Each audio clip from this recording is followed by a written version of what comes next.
500 वर्षापासून ज्या झोपडीमध्ये काँग्रेसचं सरकार होतं, फक्त काँग्रेसवाले म्हणायचे की मंदिर वही बंदेंगे मगर तारीख नहीं बताएंगे।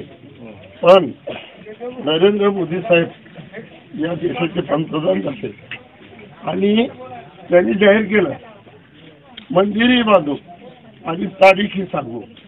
22 जानेवारी आज रामचंद्र प्रभू यांचं मूर्ती प्रतिष्ठापना आज तिथं होते। खरं तर आनंदाची भाव आहे। एका झोपडीत असलेले आज त्यांच्या निवासस्थानी विराजमान होत आहे। हे खरं तर भारत देशातल्या सगळ्या लोकांच्या अभिमानाची भाव आहे, कारण आतापर्यंत इतिहासामध्ये असं कधीही घडलं नाही आणि काँग्रेसवाले तर कधीही करू शकत नव्हते। पण मोदी साहेब रामाचा अवतार आहे, अवतार घेतल्याशिवाय ह्या गोष्टी कधी घडत नसतात। म्हणून मोदी साहेबांचे देशवासियांच्या सर्व जनतेच्या वतीने त्यांचे आभार मानतो।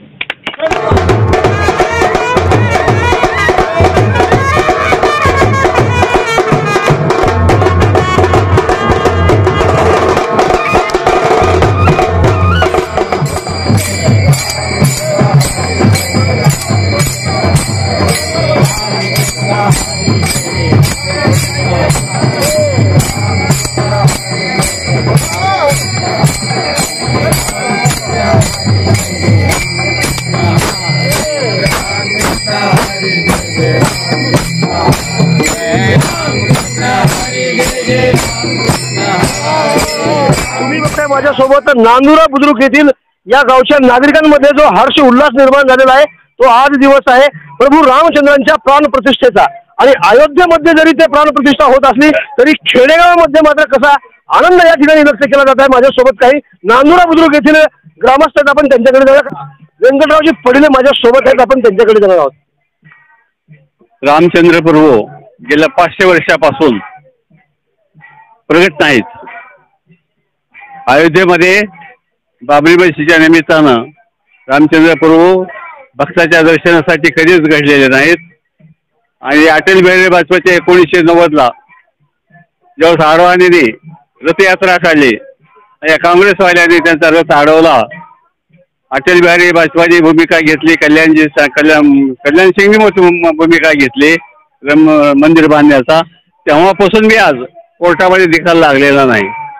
पण आमचे नरेंद्र मोदी साहेब 9 वर्षामध्ये त्यांनी राम मंदिराचा निकाल दिला आणि राम मंदिराला 500 वर्षापासून बंदीखान्यात मुक्त, राम 500 वर्षाचा वनवास आज संपला आहे। आणि आज प्रगट 2 वाजून 30 मिनिटांना 2.5 वाजता रामचंद्र प्रभूचं अयोध्येमध्ये अवतीर्ण होणार आहेत, प्रातिकरण होणार आहे। त्या निमित्तानं देशभरात हा जल्लोष चालू आहे। मेरे रामचंद्र आएंगे रामचंद्र प्रभू आएंगे राम। मला सांगा, असं वाटलं होतं का की प्रभू रामचंद्रांची प्राणप्रतिष्ठा इतक्या मोठ्या हर्ष उल्हासामध्ये होईल आणि हेच तुम्हाला याची देहा याची डोळा पाहायला मिळेल असं कधी वाटलं होतं? स्वप्नात सुद्धा कधी वाटलेलं नाही। रामचंद्र प्रभूचे जन्म येतील मधून जल्लोष एवढा होईल मग कधीच वाटलं नाही। न भूतो न भविष्यते असा इतिहास नरेंद्र मोदी साहेबांनी घेतला। त्याचबरोबर माझ्यासोबत आणखी काही ग्रामस्थ आहेत, आपण त्यांच्याकडे जाऊया। सर, काय भावना असणार आहे? आज प्रभू रामचंद्रांच्या प्राणप्रतिष्ठेचा सोहळा देशभरामध्ये गाजतो आहे। सर्वत्र जिकडे बघल तिकडे आनंदी आनंदाकडे, जिकडे तिकडे चोहीकडे आता सध्याचं वातावरण आहे। काय तुमची भावना असणार आहे? श्रीराम याच्याबद्दल भावना म्हणजे शब्दामध्ये कसलंच रूपांतर करता येत नाही। अशा रीतीनं रामचंद्र प्रभूचा आज दिवस प्रतिष्ठापना असल्यामुळे नांदुरा बुद्रुक येथील ग्रामस्थ एवढ्या हे हजर असल्यामुळे आणि चांगल्यारीत्या कार्यक्रम आहे। धन्यवाद। महिलांकडे जाणार आहे मी। नांदुरा बुद्रुक या गावामध्ये आल्यानंतर हा महिलांचा सुद्धा तुम्ही हर्ष उल्हास आनंद व्यक्त करताना पाहताय। माझ्यासोबत नांदुरा बुद्रुक येथील काकू आहेत। काकू, काय वाटतंय? आज प्रभू रामचंद्रांची प्राणप्रतिष्ठा होत आहे आणि तुमच्या भावना काय आहेत? आनंद वाटतो, फक्त आनंद वाटतो एवढंच आहे? प्रभू रामचंद्राबद्दल काय सांगायचं आहे? किती दिवसापासूनचा इतिहास आहे, तुम्हाला काय सांगा? ठीक आहे, माझ्याकडे अजून काही आजी कसं वाटतं तुम्हाला? आनंद वाटत आहे आम्हाला राम भेटायला आले असं वाटतंय. या नगरीत आमच्या राम प्रभू येऊन प्रत्यक्ष घरोघरी भेट देऊन गेले आहेत. तर या महिलांच्या प्रतिक्रिया आहेत की 500 वर्षापासूनचा जो राम होता आणि तो कधी माणसांमध्ये येईल आणि कोणाच्या माध्यमातून येईल हे मात्र जनतेमध्ये प्रश्न होता. परंतु आज जर तुम्ही पाहिलं तर देशभरामध्ये हे चित्र तुम्हाला दिसते. माझ्यासोबत काका आहेत. काका, काय सांगायचं तुम्हाला?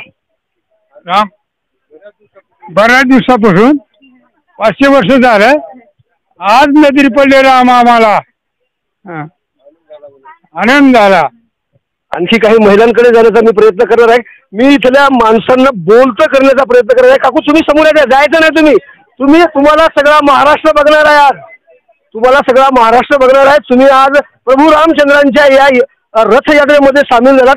काय वाटतंय तुम्हाला? काही नाही, चांगलं वाटते, आनंद वाटते, चांगलं वाटते. समोर या काकू, समोर या. चांगली वाटते मला. फक्त चांगलं वाटतंय एवढंच नाही तर महिलांचा जो आनंद आहे अतिशय गगनाला भिडलेला तुम्ही या ठिकाणचा पाहत आहे. ताजी आणि महत्त्वाची अपडेट पाहण्यासाठी पाहत राहा आवाज बहुजनांचा न्यूज करता शिवाजीराव गायकवाड, अहमदपूर, लातूर. पुन्हा भेटणार आहोत पुढील बातमीमध्ये. तोपर्यंत जय हिंद. आवाज बहुजनांचा.